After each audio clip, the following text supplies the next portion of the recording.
Welcome to the Lasting Love Connection podcast, your leading resource for relationship tips, insights, and interviews. On today's show, we're going to be talking about soulmates. What is a soulmate? How do you have one? And if you're not in a soulmate relationship, how can you create one? On today's show, I brought on SoulMate Coach Kathryn Alice. She's actually the original SoulMate Coach, the first person to really ever start this type of coaching. Her book, Love Will Find You, 9 Magnets to Bring You and Your Soulmate Together, was a fantastic read. It really impacted my idea of what a soulmate was, how to date, and how to relate to people when I wanted to have an intimate relationship. One of the questions I really wanted to start off with is, what is a soulmate? That's a big question for people, is what does that mean? Well, a soulmate is someone, I use it in a romantic sense, because on some level your dog could be your soulmate, your child, your mom, whomever. But romantic soulmate is someone who you are meant to be with. And when you come together, it just feels like nothing you've ever had. It's right. It's smooth. It's passionate. It's perfect. Mm-hmm. And I think you cannot miss them. You're destined to come together. That's one of the things that really struck me about your book, the SoulMate Love Will Find You book. You said, if you find your soulmate, it's almost like you can't do anything wrong. Like it's that person is meant to be with you, and destiny will find a way to make you guys join together. Yes, you can't blow it with them, and it feels easy and right. You're more yourself than you've ever been. And so you can tell there's just a rightness, and even if you make some really foot and mouth comment, they still adore you and think it's cute. I think of moments when, I've thought of myself as being kind of silly for a guy who maybe likes poetry, or a guy who makes kind of silly 5-year-old jokes. And, you find that right person, and they like that about you, or they find it endearing, even like they kind of even tease you a little bit about it, or just it somehow touches them. Yeah, exactly. It's amazing how people come to my workshops, and everybody, their friends, have said, you need to get rid of this. It's going to scare people away. And yet when they meet the right person, that very thing may be the most endearing quality. And their soulmate wouldn't change it for the world. So you really don't have to change for them. So it's interesting that you say that there's almost like nothing that you have to do to like find that soulmate, or I guess I wanted some clarity on that, because it seems like, on one hand, like you can't mess up finding your soulmate. If you're destined to be, you're going to find each other. But yet at the same time, you advocate, certain works of faith or affirmations or positive mindsets. Can you tell me a little bit about that? Well, let me explain just so it's a little clearer. You cannot mess it up with your soulmate. You're destined to come together, but you can delay it. You can delay it. And so part of my work is just getting people beyond their delays. Common delays or bad beliefs about love, being hung up on the wrong person and not being willing or able to let go, getting swayed by your friends and their negative things they're saying, stuff like that. So there are many delays, and my work and everything I have people do is to help get rid of their delays and get them in the frame of mind where love can happen like that. And it does with people a lot when they do my work. So it really can happen instantly, and there are things that we can do that help us find that right person. And one of the things that I really got from you is having a mindset that it's possible that you can have it. And I guess a friend of mine really strongly comes to mind, a few of my friends actually, but I'm just going to share one person in particular. I was talking to her about, like, you're just such a beautiful person and you could have such a fantastic guy. And she says, oh, guys like that don't like me. What would you say to her? Yeah, okay. That could not be a more perfect example of a delay, a limit. And the longer she says that, the more she perpetuates it. What you believe acts as true unless you substitute it with a better belief. So the minute that leaves her mouth, she just limited herself or perpetuated that pattern. And that's not true. Her soulmate will be everything she's wanted and cannot see past her. She's it for him. And what kind of things would be healthy for her or people in her situation to start saying to themselves, and maybe even when you say about saying that, is that something that we just say out loud to other people? Is it something we say to ourselves? How does that work? Well, it can be both, but definitely if you're telling your friends this sad story. I just had a workshop last night, and the same thing. People were telling me this horrendous pattern, and I explained to them that this was in the past. It's not now, but every time they affirm it, every time they give words to this experience again to somebody, they're activating it. They're dragging it into the present where it really could be in the past and never relevant again. And so for your friend, I would say, first off, don't ever utter that again to anybody. Secondly, don't let it enter her head. Try, if she gets back on it or starts having this thought again, to move on. Catch herself doing it and change her thought. That's where affirmations can come in handy. And so she would, whatever experience she wants, she would create a new story around that. Like, my soulmate is someone extremely hot to me. He's a nice guy, attractive, and adores me. And blows away whatever past experiences I've had completely out of the water. It could be something like that. It just feels good to just hear you say that, like, yeah. I'm feeling that, and it's like the words that other people speak to us have a feeling on us as listeners. And I'm thinking, wow, wouldn't it be amazing if she was saying things like, the right guy is finding me, and I found the right guy, and I'm happy I've met him, or I know he's here, and I'm excited to meet him when he comes into my life. So this kind of like, you're really talking about this kind of happy expectation, like being almost like gratitude before it comes and talking about it as if.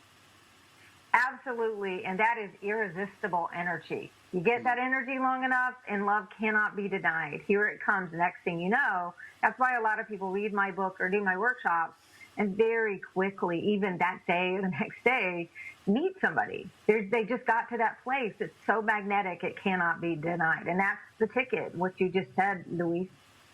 And it's like, so, one of the things I think about, too, is people that have had really hard pasts, that have had relationships that were really difficult. And it just seems to be such a hang-up. Like, I've heard people say, well, I always attract girls who are unavailable. That actually used to be a big story of mine. And I started affirming. I said, no, I find women who are really available and really open, and I'm excited for this type of person in my life. And it really helped. What do you tell people when they come to you and they say, well, I was married for 10 years and, I've been divorced, and, well, nobody will like a divorced person. That's their limit. There are people whose second or third marriage are the ticket every day at any age, and that they limited themselves by that thought. And the one you said before that you used to tell yourself, where every of the unavailable people are attracted to me, I attract them, that's a biggie. And I love what you did with that. That was really good work you did, Luis, just in saying no. Available people come to me like a magnet. That's a much better affirmation. And when you say it enough, it becomes true. Do you think that... Go ahead, I'm sorry. One more thing. And meanwhile, you just want to give the heave-ho. The minute you find out somebody's unavailable next, you don't even hardly give them the time of day. Say no to what you don't want. So, yeah. So it's really having an integrity to your affirmation. So, once I've realized that I'm looking for someone who's available, if I meet a woman who, for example, is drawn to me but has a boyfriend, I'll say, hey, really wonderful to meet you. Maybe at some point we'll meet again. But this kind of integrity to your new affirmation and your new self, that's really key. That's what I'm hearing from you. Yeah, you know that the universe has got to have better for you than someone who's taken. It's flattering if they're being attracted to you, and it's a good sign that you're open, because you're having people attracted to you, but it's just not good enough, and you would never settle for that, but just keep going and take it as a good sign, because at least people that you're attracted to are attracted back, even if they're not available, but it's not good enough. One of the things, as you were speaking, I just thought of one of the things I heard in your podcast is that when you're looking for something, look for signs or affirm signs, or look for stories that really confirm what you're looking for. So if I'm looking for people that are available, I might, for example, go to your website, let's say, for example, and I'll see pictures of you and your husband and your children, and it's like, I could have that. That could be me in the picture. or talk to other people that are happily engaged or in a great relationship, but really like looking for signs that this is possible. Exactly. And see, we have this human tendency, if we have a belief, we gather evidence that will support it. So your friend who thinks that no guy she would like will be attracted to her, she looks for evidence and she finds it. Whatever you're looking for, you find. And let's say if you were your old self where you said unavailable people, are always attracted to me. That's who I attract. That way you'll see that. That'll be true. There are many other ones. All the good ones are taken, or is one I often hear. And when you look for that, you find it.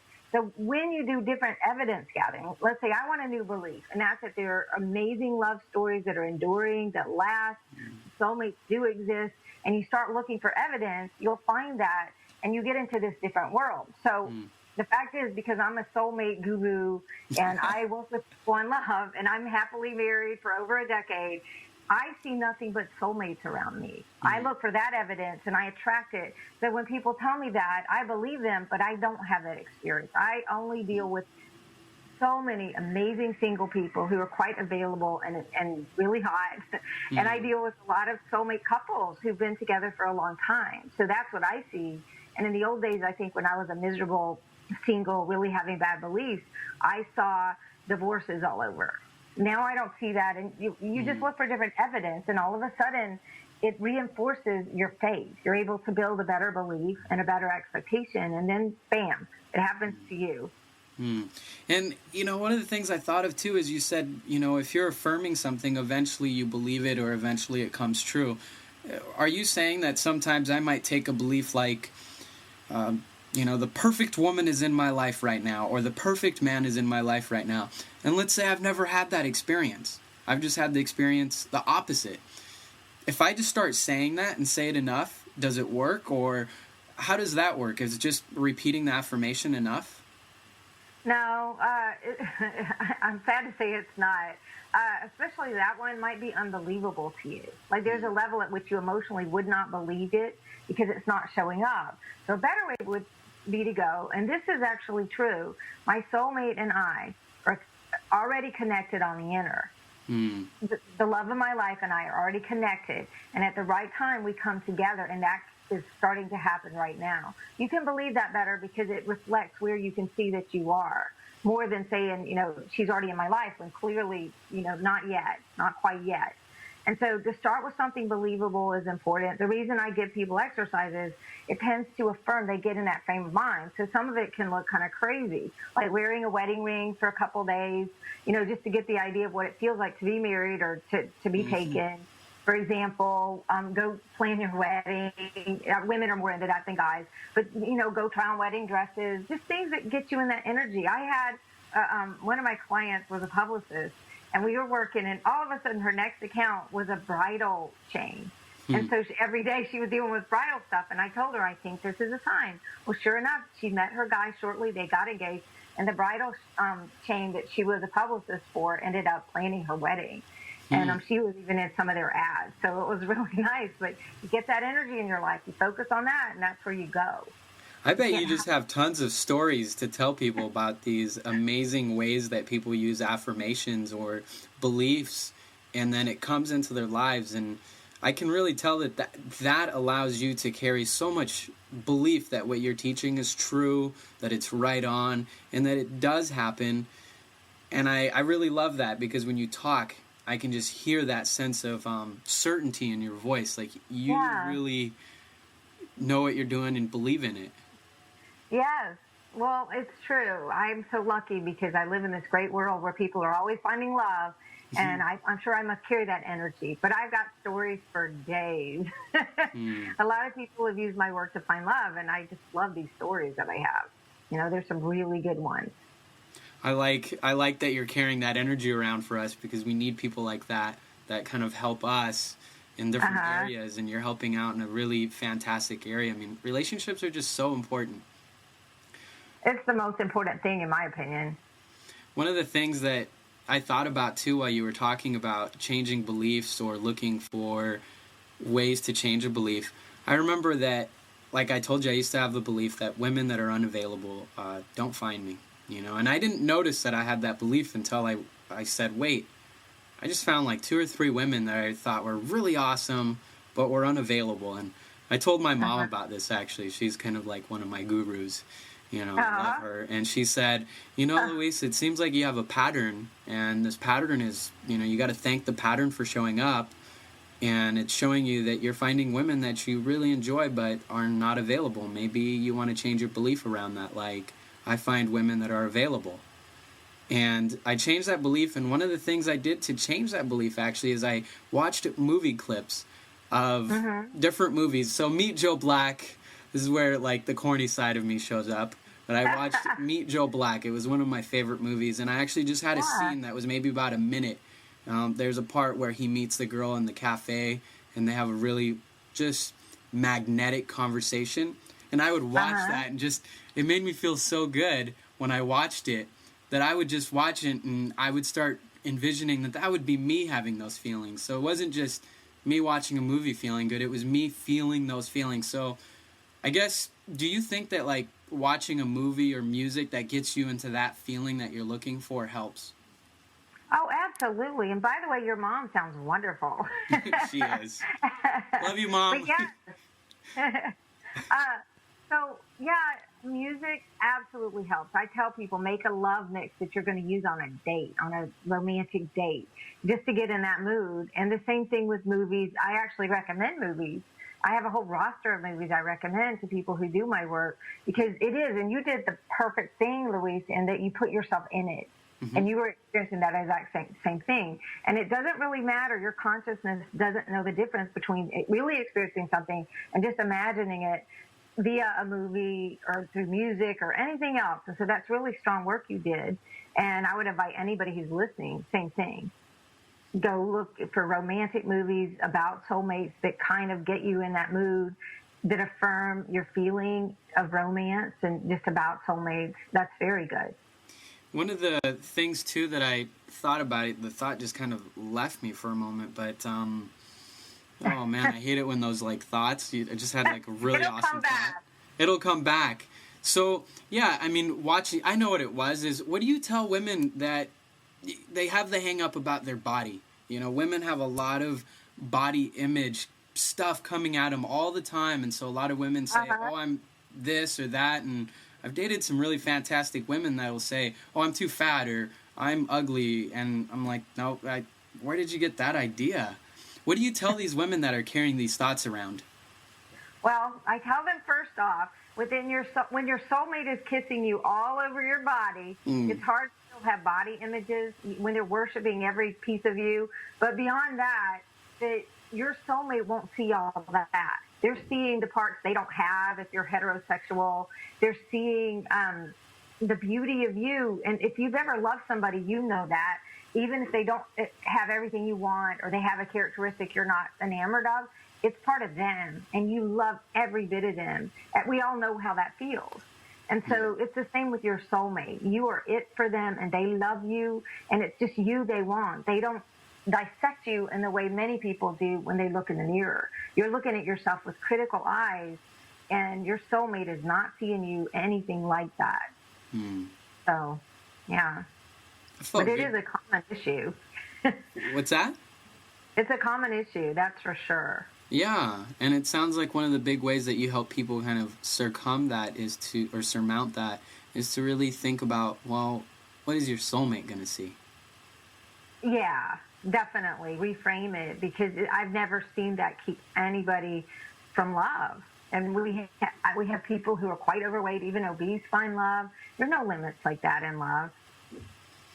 I know that you also say that if we're hanging on to someone from our past, it can be a really big hang up. And you have a program that, was it just last night that you did that program?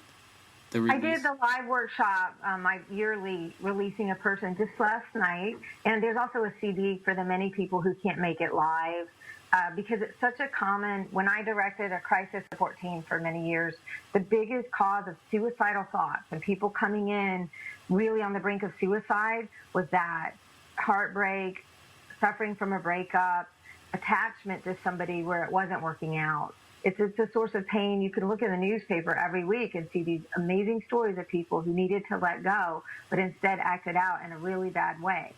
And so it's a big block to love. It's a big source of pain, and there are ways to get over it so you can move on and not put your life on hold or be in that kind of pain. And you've seen some amazing turnarounds from the classes that you do, I take it. Very quickly. I have it all the time. I had this lady run up to me the other day somewhere I was speaking, and she had a baby in her arm, and she was like, "Thank God for your releasing a person work, because I finally released, and I met this guy just a week later, and now we're married, and we have this baby." And that's what was it for her. She just needed to let go. It's the biggest block or delay that I see to love. It's a common tendency that we have. Attachment is very necessary to the human existence, but there's a time when you have to let go. The more faith you have that there's something beyond this, the easier it is to let go. That's so interesting that you say that about people and suicide, hanging on to someone. I know that the first woman that I fell in love with after we broke up, I would say I was depressed for about almost like 6 months. I really had to say, I that's it. I can't take this. I started going to getting massages, going to a therapist, just to talk about things and to just release all of that. What do you suggest? What are some basic suggestions? I mean, I know you have a whole workshop and it's way more than we could go into now, but what are some like simple little things that you suggest to people? Well, I love that you did that for yourself. You got what you needed. And the first love, and then the person where it's their first love, usually they're pretty young, or the person who's been married for 20, 30, 50 years, when that breaks up, or even when somebody dies, it's the hardest release because they don't realize there's going to be more love. It's not the end. Beyond that, if you've ever been in love and let go and moved on, then you have that in your experience and you know that you can move on. It makes it easier because you're not making that person the source of all of the love you think you'll ever get. And so realizing it's not the be-all, end-all, that there's life beyond it is big. Mourning is absolutely natural because that person's not in your life in the same way. And sometimes you're divorcing your in-laws too, or a group of friends even. So it's an absence in your life that will get filled with better, because there was a reason. Usually if it doesn't work out, there's a big reason why, and there is better. And so keeping your eyes, you do a release process. That's what I teach. And through a guided meditation, you can do it by just even on your own, just saying goodbye energetically, not to them. You don't have to have them involved. And that's not a good idea because that'll flame the attachment again. And after you do that, that's the release step. You must do a replace step. And that is replace it not necessarily with another person, but with the thought of life beyond, with the vision of your own life. I love that you got massages and therapy. You took care of yourself, and that's really good. That's important to do. And so those are the main two, and then there's a lot of different ways you can accomplish these two steps. I like your suggestions. Also, thanks for acknowledging me. That felt nice to have that from someone that does your work. It makes me feel even more intelligent. Oh, you are. I like your podcast. You do have a podcast, just for people that are kind of trying to get a little sample of what you do. You do have a podcast. I think it's a releasing podcast that you have. In your podcast that you normally do within all the choices, you have one called Releasing, and that one goes into some of that. And I really enjoyed that one, by the way. You do work also with couples. What do you tell couples once you're in a soulmate relationship? I mean, you're still going to have some of the same issues that all couples have. Am I right? Pretty much. If you have anything in you that feels unsettled or worried about anything, you're going to bring it into the relationship. And many times soulmates heal each other of that. And it can look a little dramatic at times, but it tends to get solved more easily. So what do you tell couples when they're in a soulmate relationship about how to keep the spark alive or the flame alive? What are some tips for couples? Probably the biggest one is to be honest and to communicate regularly. When you get resentment, it tends to kind of tamp down the libido. And so being honest and having regular talks, and also creating time alone. If you start having children, date night, that's something we do. And it's amazing what will happen. You set aside time for each other, and it's so magical what happens. And so just staying in contact very closely, still communicating, putting some time aside are good. And also, rather than fighting, I have fair fight rules in my book called Love Will Find You, having guidelines for how we're going to resolve something, arguing kind of a low-level communication. And there are better ways to do it. And one of the big ones is to seek to understand the person, where they're coming from, before you even express where you are. And always knowing that there's a way, even if it looks like we're at loggerheads, there's a way that we both can get what we want. So, and then there are cycles. So I see people on their 7th honeymoon, it's better than their first because they've grown and they have a certain level of solidity and security with each other they didn't have at the beginning. They know each other so well, and it's even more sexy. So I don't see that as a limit at all. It's just a matter of still growing together and loving each other and having the time to go back to what drew you together originally. I'm really touched by what you said about the date night. That's something that I actually teach couples, have been doing for years, by the importance of, yeah, even like 10-minute dates, where I'm going to just go for a short little walk with my wife. That's what I'll tell couples in the classes that I've taught, couples that have children. I'll tell them sometimes a date doesn't have to be like, let's go to the movies, let's go shopping, let's, take the whole day. It can be, a short check-in where we're just going to go for a walk, and it's like a, free little date. And then making sure that you also maybe monthly or weekly dates where it's more like an hour or two and you do go out and do some kind of, bigger, more special event. But even that doesn't have to be expensive. It just has, it has within it a way of appreciating your partner and saying, you're important to me. I'm going to put you on the calendar, and I'm not going to pencil you in. I'm going to pen you in, just like I do my work, just like I do my kids, just like I do the bills. You're that important that you're at the top of the list that day, and I'm excited to see you that day and be with you. That's very good. I love that. I'll have to remember that one. I think that's a great tip, just even if it's not a whole date night, which can be hard to fit in, but a 10-minute walk counts.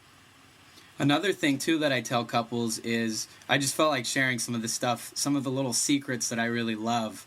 Yeah. I'm here to learn from you, so I'm just sharing the learning. I'm learning from you, too, so I love that. Oh, thank you. You're so graceful.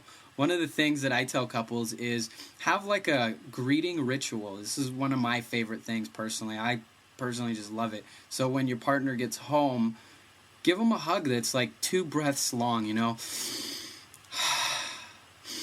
And you're holding that person for 2 breaths. It maybe take you 10, 15 seconds, but you're embraced for just a little period extra longer to say, wow, you're home. I'm so thankful you're here. And then you can go into the, hey, can you help me do the dishes? Hey, can you, go watch the kid? But a lot of times, partners, they get home, and let's just stereotype it for a moment. Mom is in the kitchen. She's been watching the kids all day. Husband gets home, and she's like, hey, Sue needs you to do this, and you need to do that. And the husband's kind of like, whoa, I just got home. Like, hello. Right? And this greeting ritual I just really love. Right. That's very good. Well, I love that. And you're supposed to make out every day, like, plant a big one on, and that keeps it going, too. So I'll throw that in there. Big hugs and making out once a day at least. So what happens when, like, sometimes maybe a couple will come to you and they'll say, things are feeling a little bit flat, like the physical attraction is just a little bit flat. What are some things that you tell them? Because I found that every couple goes through that phase where, they've been through that 1 to 2 year phase where the infatuation was just off the charts. And then some of the physical stuff started to kind of just simmer down, and it shocks couples, like, oh my gosh, I don't have that. Is something wrong with the relationship? Is that something that you haven't experienced, or what? Not too much, because, with soulmate level, it stays well. But if I had a couple that came in with that, then what we do is refocus on why they fell in love in the first place. That's number one. And that's where most couples counselors go wrong. It's why a lot of couples, more than not, go into counseling and they end up breaking up anyway or divorcing anyway. Because I think a lot of therapists don't focus them back on the good stuff. They just get all into the problem. So number one is we would focus back on why they fell in love in the first place. Number two, we would try to get, usually there's some distance that may have happened, get them back into physical connection. And 3, mix it up a little. Try some new things. Go out, even going on an adventure together. There are many things that can spark things if it's simmered down a little. But with your soulmate, you tend to not be able to see them naked too easily and not want to go jump their bones. Like it does, there is a level of chemistry that stays. So this soulmate thing is just really amplified. I mean, it is like, this is the hottest person you've ever seen. That's why I ask people not to settle. You know, if it feels almost right, but that's not there, it does tend to stay. And nobody can ever compare. You don't really want to cheat because you know you'll never get that good. Like, it's just right. And it never gets old. And certainly a level of respect for each other and that communication thing that I was talking about really helps. But I haven't seen it as a huge problem for people who do my work. And I've got some good stories about that. So then, like, you know, I've heard from a lot of people when I first got into dating, which, you know, I waited for quite a while to start dating, but my friend who was in his 30s and I was in my early 20s, just kind of starting to break out of my shell and wanted to date, he said, well, Luis, dating is a numbers game. And he showed me online, and he had these stock messages that he would write women, and he'd copy and paste it into the thing. And I just thought, do women really respond to this? And he goes, well, the ones that I do are the ones that I'll write for real after that. And he was really big into just date as many women as you can. Once you find the right one, you'll have at least had enough experience to know. What do you think about that? It's not a numbers game, and the people like that will still be doing the same thing when you're walking down the aisle with the hottest woman you've ever met in your life. You know, it's not a numbers game, and I find that some of that, it really takes away from being able to focus. It's not bad to get practice, and when you date a few people, you start knowing more what you do want, what's going to work for you. But in terms of making it a numbers game, in terms of having some stock line you send everybody, it's not genuine. And energy is transmitted even when you're typing up your profile. This is a big thing in my next book. There's a whole section on online dating and dating people. And it's one of the things you got to be careful, because the people who find love the easiest are those who are genuine, who don't lie, and they're kind of like, here I am, take me or leave me, and then especially look for a real communication. And so they would never do that, because I don't think that works well. It depends on what you want. Maybe he isn't looking for the love of his life. He's just looking for connections and encounters. I don't know. But a lot of people really just want the real deal, and they'd love to shortcut to that. And the way to do it is to be genuine and not have it be a numbers game. I think the people that I work with, and you know, the people that I really love speaking with, are looking for the shortcut. You know, they really want to find that one person that they really love. And you know, my friend that I was giving an example of, he was somebody who was really heartbroken and was just trying to get kind of back into another relationship and go out there and meet more women. But I think that you're really turning that kind of idea upside down on its head. And I like the unusual, because it's usually closer to the truth. Like, you know, because that mindset of, oh, it's a numbers game, you're putting in your mind that there's that woman that you're looking for is scarce. She's hard to find. You're going to have to work for it. Very good. So kind of what you're saying is it's more appropriate. So let's say I'm dating and I meet some really cool women, but you know, let's say I met 3 of them that are really cool, but they're just not it. You're suggesting to move on. I am. Or dating, everybody in dating kind of knows that you're trying people on for size. And as long as it's clear that you don't know what's going to happen or you don't see it going anywhere, it's okay to enjoy people. You should take it lightly, but definitely if you feel yourself getting attached or hung up, or you're not really available for the right person who's not here yet, maybe moving on is the best choice. It's a way to circumvent a long, long process and go right to the real deal. Kind of making me think of my philosophy with things that I own. I've told people, you know, people have been surprised sometimes when they'll see me throw out things that I don't really like or use anymore. And they're like, but that's a $300 piece thing, or, well, but that's a really awesome thing. And I'm like, well, do you want it? You know, I'll just give it to you. And I just have a philosophy with things. It's hard to always follow by, but for the most part, I tend to adhere to it. And it's love it, use it, or leave it. So if I'm not loving this thing or using it a lot, then why keep it? And it's like, if I really enjoy a woman and I just see that, I enjoy her as a friend, then great, let's just be friends. Because if I'm not really loving her in that soulmate sense, then I might as well be really honest about that, so that the woman next door, for all I know, or the woman that I'm going to meet in the next 10 minutes, after I tell this other person, hey, I really like you, but I see that we're more friends, by doing that with her, I've allowed space for this other person to come in. Yes, absolutely. That's a very good analogy, and I agree.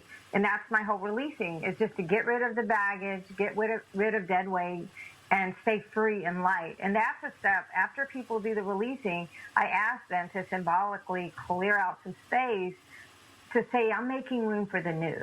So that's very good. I love that idea. People get really mired down in stuff, both physical and emotional, and it delays you from love.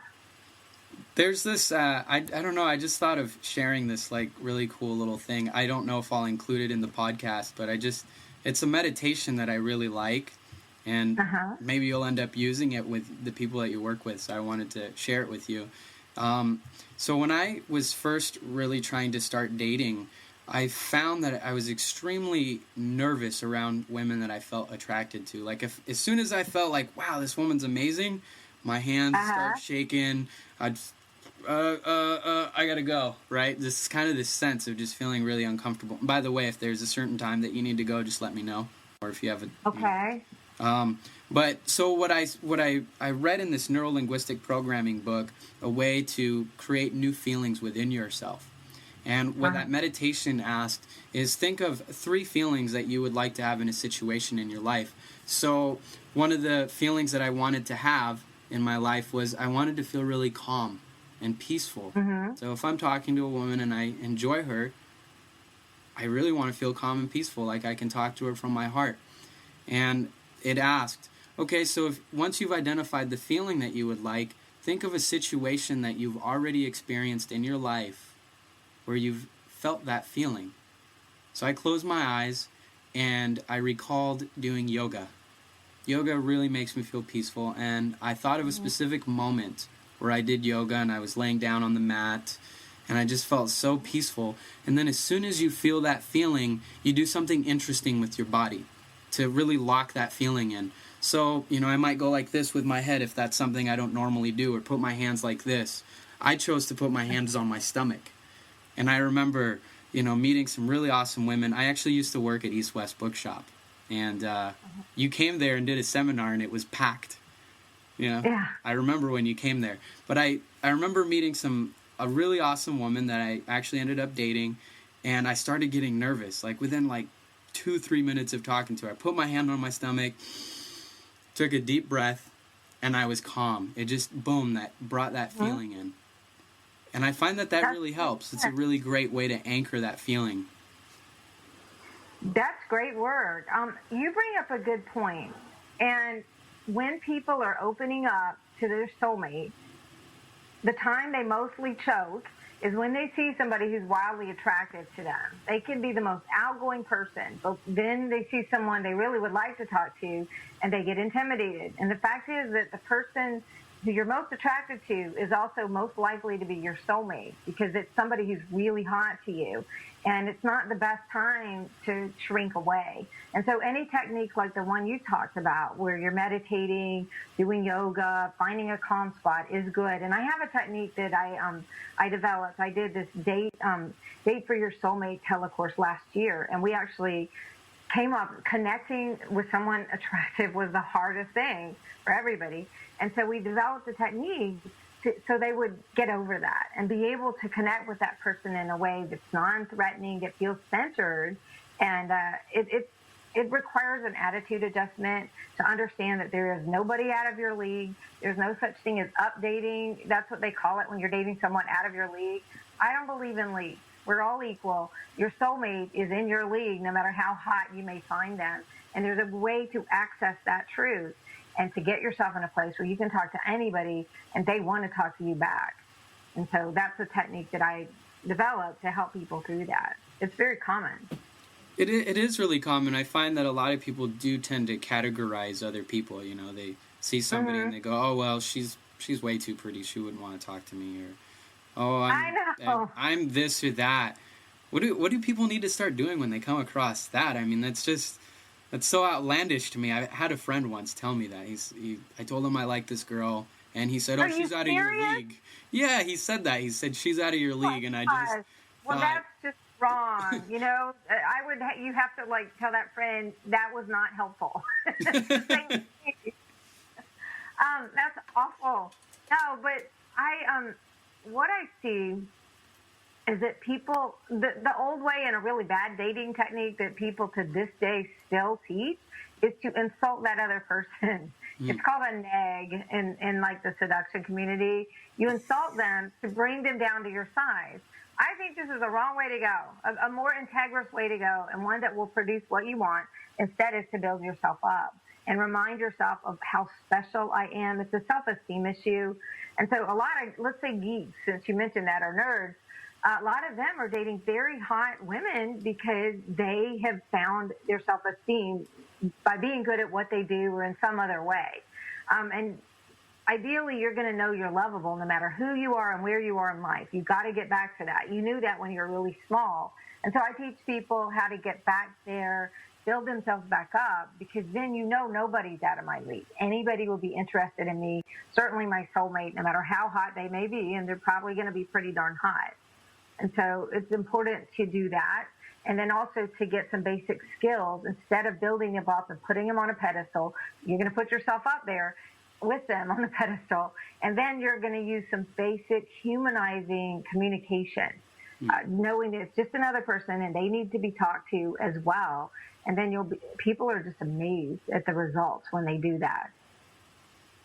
It's so interesting. I wanted to recap for the listener two things that you said is no one's out of your league. Like, what a phenomenal thing to hear from somebody, that no one is out of your league. And if you're really, really drawn to this person, that could very well be your soulmate, and they're not out of your league. And two, that they're human. They're a person just like you, and just talking to them and learning how to really tap into your confidence and who you are as a special person. I don't know, I feel like I'm asking a lot of kind of similar questions, but how do people really tap into that confidence? Because that seems to be kind of like the most base level part about your soulmate attraction. Right. Well, I feel bad that things have gone the way they have in our culture. It's been perpetuated for a long time. People, by the time they get out of high school, their self-esteem is way down from when they were little. Right. And so it's a matter of building back up and getting all those voices that questioned you out of your head. And so what I teach people to do is to learn to make a list very easily of all the ways they're special. Because if you ask your average person, they can tell you just like that all of their flaws and all of the things they're insecure about and all of their shortcomings. But what I train people to do is become more aware of how great they are and how special. It's like detective work and finding new evidence that we talked about earlier, where you're looking for what your grandmother says about you, what your dog would say if your dog could talk about you, what past loves might say about why they loved you and found you special, and really get a better sense. Many things that we take for granted about ourselves are extremely special. And so it's a little retraining that we do to see ourselves in a different way. Even when you look in the mirror, start appreciating the things you see there rather than criticizing, oh, I have this and that, and look, bad hair day, like that. So it's a gradual retraining and getting rid of those old voices, many times from our family or from friends when we're really small, in this whole bullying and teasing community that's kind of been there. Getting rid of them, because we internalize them, and after a while you don't need anybody telling you how short you fall.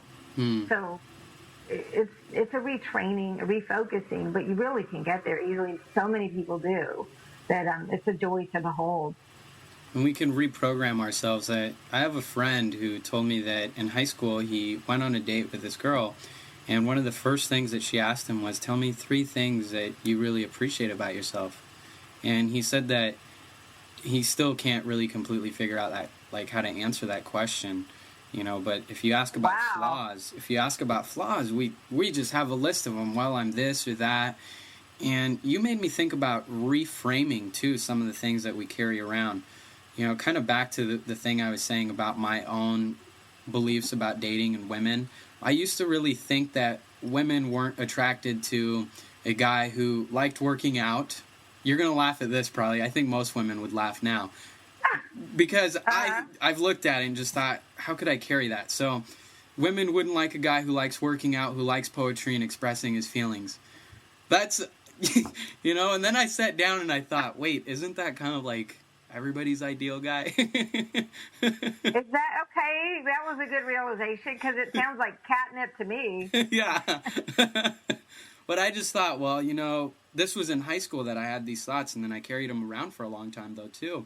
It was, well, you know, you've got to be a cool guy. You've got to be the guy that everybody looks up to and you can put people down. And, you know, kind of carried that thought around, and it really doesn't work very well when you're talking about a soulmate, or at least the connection I'd like, because I like expressing my feelings, and I like someone that enjoys that. Most women do. I mean, to be honest, that's a very attractive quality. But definitely to start reframing and understand that your soulmate will love everything about you, even things you did not properly appreciate or other loves didn't appreciate, goes a long way. So you did good work, especially that young. Yeah, well, you know, like you said, I had a really awesome mom, really awesome Yeah, dad. It helps to that have helps. people that, you know, really help kind of boost you up. But, you know, again, one of the things you're saying is you've got to take responsibility for this stuff, and you get to take it, and you get to have a say about it. It's not, the world isn't Yeah. coming in at you and choosing for you. You get to say what you would like. And you hmm really start by doing some affirmations, changing some thoughts, spending time with it. That's right. And, just a warning to people who are listening, there's a lot of negativity out there. And it's our job to become immune, to become imperturbable. And anybody who ever achieved anything, including their soulmate, had to just drown those voices out. Just be on their own channel, become very internally motivated, and just not be moved by that. I listened to one of your podcasts, and you talked about exactly what you just said about the beliefs and other people's beliefs, and that sometimes people are going to tell you something about the world that isn't certainly your belief. And a good way to kind of shake that is you don't have to do it verbally, but mentally you can kind of say, well, that's not my belief, or you can kind of shake it off your shoulder, as you said. You can Yeah, you can decide whether or not that's true for you. that's right. And you're not vulnerable to certain negativity because you know it's not true. But if it's an area where you're struggling, it can really come in and shake you up. And it's good to start recognizing that, to understand that person was speaking from their own limited viewpoint and has nothing to do with you or what you can expect. It's really important to get to that place. While we were talking too, I thought of the book, The Four Agreements, Don Uh-huh. Miguel Ruiz's book. He talks about the domestication process, how growing up, we're given messages by the world, and at some point we get to a point where our domestication is no longer necessary because we are self-monitoring and making sure we're staying within the guidelines of the tribe or the world and what they've told us. But not everybody's actually living that way. There's a few people that are actually awake and choosing their own reality or being their own dream makers.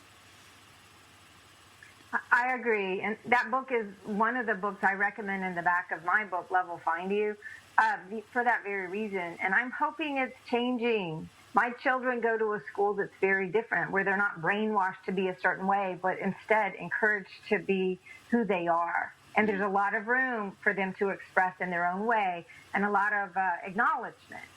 And so I think it's changing. I hope it's changing. But we are so connected that so many people are tamped down and taught you have to do it this way and never mind what you want. And that's very wrong-headed. And it doesn't help with love for sure.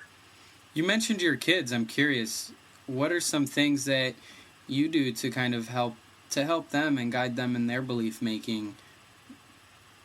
Well, I have 4 boys, so I wish I had a girl, and I'd love to get hold of a little girl because girls get a lot of negative messages, but so do little boys in terms of being put in a box of how a boy has to be. So for my boys, it's okay to cry, and it's okay to be who they are. We praise them to high heaven when they're creative, because when they're creative, they're expressing who they are. We're kind of careful about schools. We probably wouldn't send them to a highly structured school where they have to kind of fit into a little box. And that works badly for little boys. Mm-hmm. And we're just always kissing them and hugging them and telling them how special they are. And they agree in a kind of a sweet way, like it doesn't sound egotistical. And I hope they'll always agree with that. We're doing our best to keep that. And, the other thing is if there is a bully or somebody who teases, we say, well, that person just told you how they're feeling. And they've got a problem, but it has nothing to do with you. So, the more adult way to say that is don't give away your self-image to anybody. And so we're kind of training them that it's that person's issue, and they just told you that they're a bully or that they have issues, but it has nothing to do with them. And so far, it's working well. So. That sounds really awesome what you're doing and helping create some really great lights in this world. I actually used to work at a camp where we taught hugging, and it was an all-boys camp. And, the counselors would hug all the boys. It was an open thing that everybody, we did hugs if kids wanted hugs, which kids love hugs. We all love hugs. They do, and they needed them. So I love that you did that. And, that's something we do. We have a lot of affection running around in our family. I bet you have some really sweet, wonderful boys. I like to think so. I'm sure in love with them all. How old are your kids, by the way, if I can ask? Well, they start at 5, and I've had 2 children in my 40s, so it's amazing that, I don't know, things came together a little probably late for me in a way, though there are people far older who found love with my work, but they go from age 5 all the way to age 24. Oh, okay. So we're seeing the whole gamut, and, every stage is covered. Quite a range. One of the things, too, that I asked, because there was a movie that I watched. I personally, this is just a personal opinion I'm just sharing with you. I took a class on women's studies and gender studies, and there was this video, I don't know if you've ever heard of it, Killing Us Softly. I haven't. Wow. Yeah. What? I can send you like a YouTube link if you want after I talk. Okay. Sure. But it talks about how women are portrayed in media, and really shows how, media uses women to, generally, like, women are kind of like arms in, men are, kind of posed big and strong, and it just shows the ways that women and men are kind of counteracted to create these images, and how our mind is programmed to view women as maybe objects or small or powerless.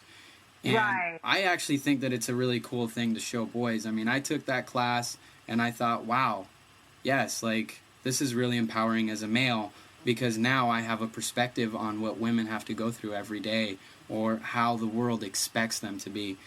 I don't know, I just thought I'd share that, because I think it's a really cool thing to show boys. That sounds good to me. I talk about patriarchy in my book, Love Will Find You, and what I believe is that it's changing, thank God. There's a new market. In the old days, women tried to be men in a way to go far in the world. And these days, there's a more feminine way to do things. It's being more acknowledged. You cannot ignore the market power of women. But beyond that, I suggest being very choosy about media, because in your own life, you can have not that experience at all. And if you stay away from media, it wouldn't reinforce a belief for that. And so female empowerment is getting there, and I have high hopes that it'll keep getting there, because it's come a long way, and there's still a ways to go for sure. But I love that you took that class, and it does sound valuable. Oh, it was really valuable. I think it's probably especially important for guys, because we, as a male, I know that I have a lot of other guy friends who objectify women or unconsciously do so, and I'm programmed all the time, so I really have to, like you said, be conscious of the programming and choose carefully. Is that something that you talk at all to people in your classes about, kind of choosing some of the stuff you choose to take in? Yeah, oh yeah, I do, because there is so many limiting thoughts out there. I ask people to become very choosy, especially when you're opening to love. You're super vulnerable, and so you want to be careful what you're letting in. And the media has a lot of very limiting things to say. And one nice thing that I see is when you're with your soulmate, it's usually a very equal relationship. And if you're modeling that to your children, where mommy has just as much power as daddy, and roles are switched sometimes, but there's a very basic equality. That's where we learn the most, is from our birth family to begin with. Then little boys and little girls are seeing differently. They're seeing something different now. And that's a soulmate relationship. One of the definitions is that it's very equal. And some roles are not always clearly defined. They change. And so that's really a great place to start. And so as people wait and find the love of their lives, it's a little different. It feels good because nobody's having to shoulder all of the responsibility. Everybody's acknowledged, and children pick up on that. I think you speak like somebody who really has found her soulmates, has gained a lot of insights from your own relationship, and it sounds like it's really benefiting your children and you too in your relationship with your children.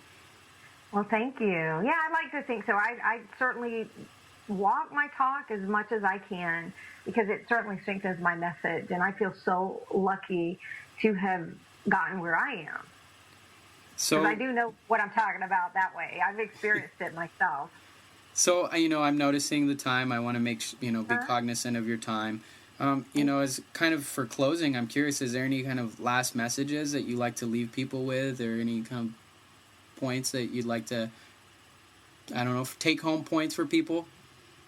Yes. Well, if I could have anybody take something away from our talk together, it would be just that they get love, that there is somebody for them. My Southern way of saying that is there's a lid for every pot. And if I can just, if you and I together can engender some hope in people, that they get love, that there really is somebody earmarked for them and they're going to come together, that will be enough, because then they have faith. And when you have faith, you become very magnetic for love in that moment. And if we're going through a hard time where it's not coming, we just kind of keep on to that faith. Start trying to get happy without it. And as you do, you again become magnetic. Because it can change just like that. Love usually comes without warning. It could happen tonight. It could happen tomorrow. And so there's no predictor of it. But knowing that, you should get very happy now until it does come, and get ready. I've heard a lot of people, too, say that they tend to meet women or men or, whatever they're looking for when they least expect it. Like, I have a friend who went to a party and he decided to dress up like a woman, and he was not expecting to meet anybody. Like, he wasn't dressed up to meet somebody, and he met a really fantastic woman, and he was kind of like, why is it that I meet women when I'm not expecting it, I know. Well, because they don't have their guard up, I think, in a way. I've had these crazy stories of people really sick in the hospital, and because they're vulnerable and they've let their walls down, love comes at that moment. And so, I've had somebody recently meet somebody, and she was just like so done in a way when she found my work, and she was just like, just take me as I am, take me or leave me. Well, then she met somebody, and they very quickly got moved in together, got engaged, moving on with things. And so it's funny, there's something about that, not expecting it, because you're not trying to put on something you're not scared, you're just being you. And that's a good moment for love to happen. When I listened to your work, I applied some of the stuff that you were teaching just to other areas of my life, because I think of you as, while you're focusing on relationships, you're kind of like the faith builder or the faith teacher. While you're using an avenue of relationships, that's your niche, that's, you're really good at that. You're also really teaching people at the core to have faith, to believe that you're really special and you are destined for great things, and to know that in your heart of hearts that you were brought here for a reason, and you will be just blessed and then blessed and blessed more. And you just hold that in your heart and know that that's true. I feel like that's your biggest message. Well, I am honored to be the torchbearer for faith. That's good. I like that. Thank you. Thank you so much for your time, Alice. I'm looking forward to meeting you in person soon. Me too, Luis. Well, hopefully soon. So thank you very much. It was great to talk. Thank you.